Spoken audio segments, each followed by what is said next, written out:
Welcome back, everybody. In this video, our focus is going to be lesson number 46. And in lesson number 46, we have another opportunity to practice arpeggios. So let's quickly go over the picking pattern first. And then I want to remind you of some things that are important to be reminded of. So our picking pattern starts with thumb. You're going to play it on the 5th string, followed by index on the 3rd string. That's an A. I'm just seeing the A. Okay, that's the 3rd string.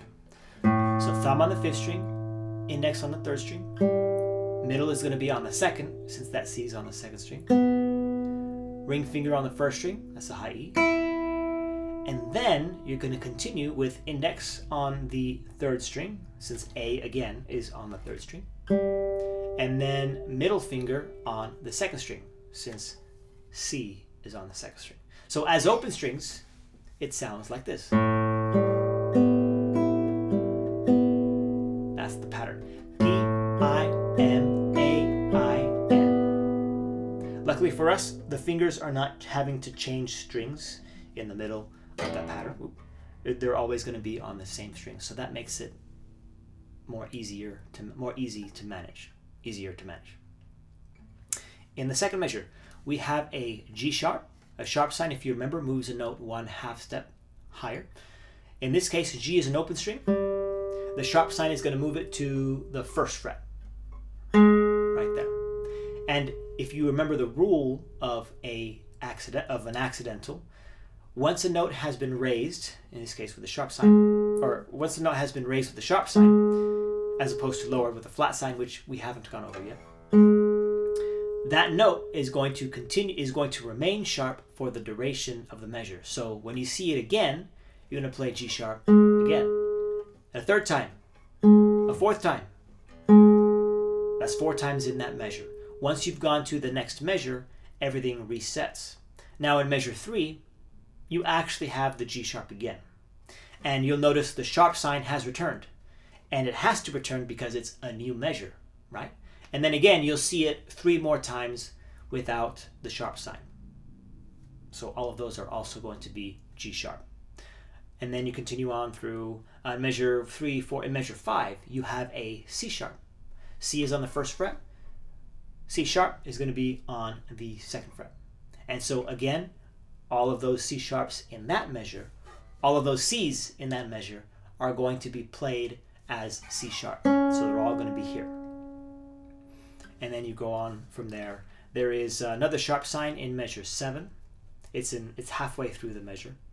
And I believe that is it for the sharp signs. Yes. Okay, now let's talk about the 8th note triplets. Again, those 8th note triplets are notated. The number 3 above each group of 8th note triplets is referring to the fact, that it's a triplet.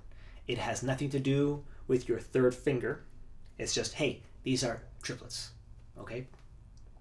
There is an 8th note rest at the beginning of each measure.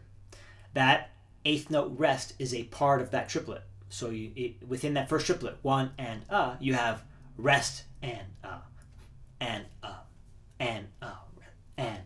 And this is only at the beginning of, actually no, it happens twice in each measure. So that's what that is. It's an 8th rest, but it counts as an 8th note. 8th rest, that's part of a triplet, a group of 8th note triplets. Let's see, what else can we talk about here? The bass notes are open strings.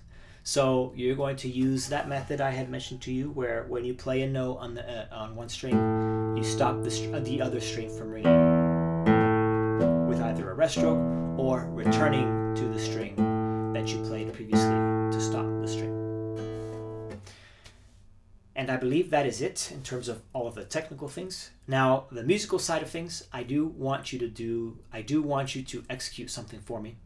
When we get to measure 5, we have that C sharp. I want you to play a crescendo. You're going to get louder. And the reason I want you to get louder is because that C sharp is creating tension. So it's momentum. Something is happening, something's brewing, and we're going to arrive at somewhere else. And we arrive at a chord called D minor. And our ears will feel like, it's resolved. It's arrived where we wanted it to, where our ear wants it. So the music is pulling your ear into a direction. And that crescendo is going to make it more effective, and it's going to make it sound more musical. So when you get to D minor on measure 6, I want you to play D minor, or measure 6, forte. Okay? When you get to measure 6, you play forte, and then you're going to back off. You're going to start to decrescendo into measure 7.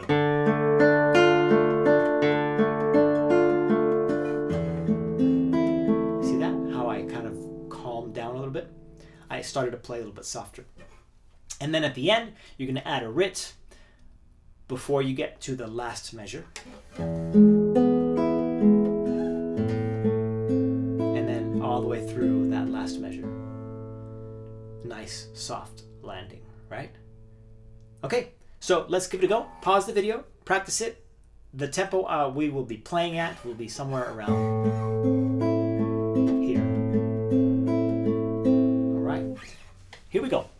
On my count, lesson number 46.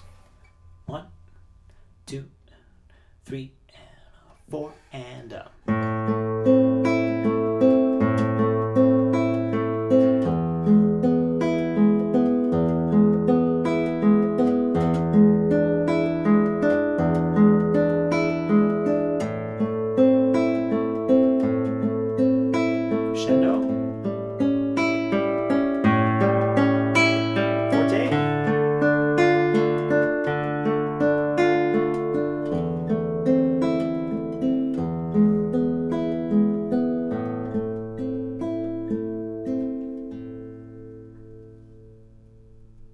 And you're done, just like that. I made a couple of mistakes, but that's a good reference that I think will be useful for you. A couple of things I did overlook. On measure 3, you are playing D with your pinky, as notated by that 4.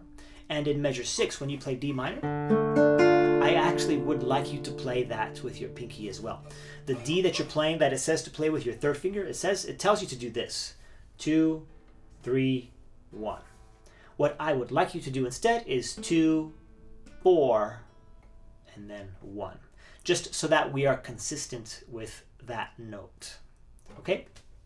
All right, I will see all of you in lesson 47.